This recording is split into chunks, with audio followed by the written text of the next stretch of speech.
पार्वती प्रेम कथा। एक बार की बात है जब माता पार्वती बालक रूप में थी। एक मगरमच्छ ने उन्हें सरोवर में पकड़ लिया। मगरमच्छ ने पार्वती जी से कहा कि वह बालक को तभी छोड़ेगा जब पार्वती जी अपना तप उसे अर्पण कर दें। पार्वती जी ने बिना किसी हिचकिचाहट के अपने जीवन भर का सारा पुण्य और तप मगरमच्छ को अर्पण कर दिया। जैसे ही उन्होंने ऐसा किया, मगरमच्छ का शरीर तप के तेज से चमक उठा और वह बालक को छोड़कर अंतर ध्यान हो गया। तभी भगवान शिव प्रकट हुए और उन्होंने पार्वती जी से कहा कि उन्हें फिर से तपस्या करने की आवश्यकता नहीं है, क्योंकि उन्होंने जो तप अर्पण किया था वो उन्हें ही दिया गया था। शिव जी ने बताया कि बालक और मगरमच्छ दोनों ही वे स्वयं थे। उन्होंने यह लीला पार्वती जी की दया और त्याग की महिमा देखने के लिए रची थी।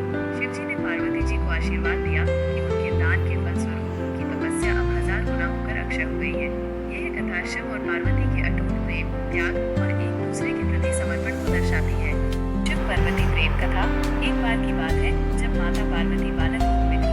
एक मगरमच्छ ने उन्हें सरोवर में पकड़ लिया।